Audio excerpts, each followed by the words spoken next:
Once upon a midnight dreary, while I pondered weak and weary over many a quaint and curious volume of forgotten lore, while I nodded nearly napping, suddenly there came a tapping, as of someone gently rapping at my chamber door. "'Tis some visitor," I muttered, tapping at my chamber door. Only this and nothing more.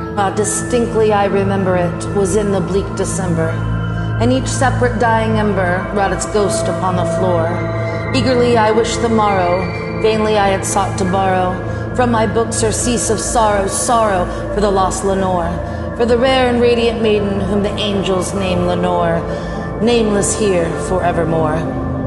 And the silken, sad, uncertain rustling of each purple curtain thrilled me, filled me with fantastic terrors never felt before, so that now, to still the beating of my heart, I stood repeating, "'Tis some visitor entreating entrance at my chamber door, some late visitor entreating entrance at my chamber door, that it is and nothing more."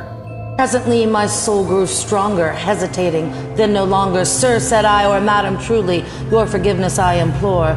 But the fact is I was napping, and so gently you came rapping, and so faintly you came tapping at my chamber door, that I scarce was sure I heard you. Here I opened wide the door, darkness there, and nothing more."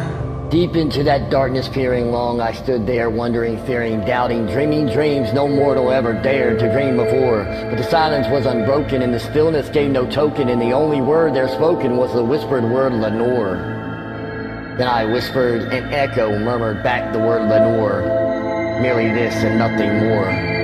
Back into the chamber turning, all my soul within me burning, soon again I heard a tapping, somewhat louder than before. "Surely," said I, "surely that is something at my window lattice. Let me see then what threat it is, and this mystery explore. Let my heart be still a moment, and this mystery explore. 'Tis the wind, and nothing more." Open here I flung the shutter, when with many a flirt and flutter, in there stepped the stately raven of the saintly days of yore. Not the least obedient made he, not a minute stopped or stayed he, but with mine of lord or lady perched above my chamber door. Perched upon a bust of ballast just above my chamber door, perched and sat nothing more. Then this ebony bird, beguiling my sad fancy into smiling, by the grave and stern decorum of the continuance of war. Though thy crest be crest and shaven, thou art true, now craven, ghastly, grim, and raven, wandering from the nightly shore. Tell me why thy lordly name on the night's Plutonian shore. Quoth the raven, "Nevermore." Much I marveled this ungainly vow to hear discourse so plainly, through its answer little meaning, little relevancy bore. For we cannot help agreeing that no living human being ever yet was blessed with seeing bird above his chamber door, burst or beast upon the sculpture, bust above his chamber door with such name as Nevermore. But the raven, sitting lonely on the placid bust, spoke only that one word, as if his soul in that no one word he did outpour. Nothing farther than he uttered, not a feather than he fluttered, till I scarcely more than muttered, "Other friends have flown before, on the morrow he will leave me, as my hopes have flown before." Then the bird said, "Nevermore."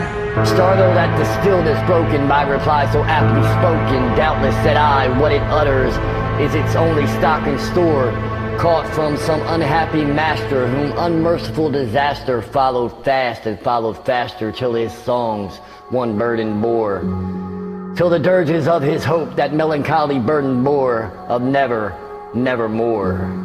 But the raven still beguiling all my fancy into smiling, straight I wheeled a cushioned seat in front of bird and bust and door.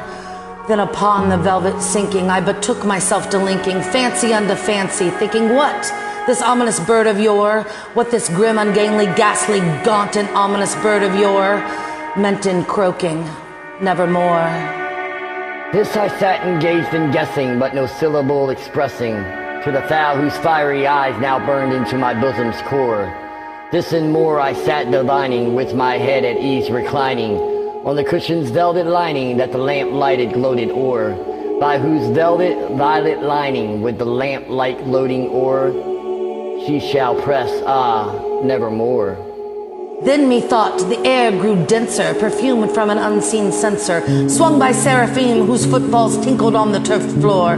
Wretched, I cried, thy God hath lent these by angels he hath sent thee. Respite and nepenthe from thy memories of Lenore. Quaff, oh quaff this kind nepenthe, and forget this lost Lenore. Quoth the raven, nevermore. Prophet, said I, thing of evil, prophet still, if bird or devil, weathered, tempered, scent or weather, tempest tossed thee here ashore, desolate yet all undaunted on this desert land enchanted, on this home by horror haunted. Tell me truly, I implore. Is there balm in Gilead? Tell me, I implore. Quoth the raven, nevermore. Be that word our sign of parting, bird or fiend, I shrieked, upstarting. Get thee back into the tempest and the night's Plutonian shore. Leave no black plume as a token of that lie thy soul hath spoken. Leave my loneliness unbroken. Quit the bust above my door. Take thy beak from out my heart. Take thy form from off my door. Quoth the raven, nevermore.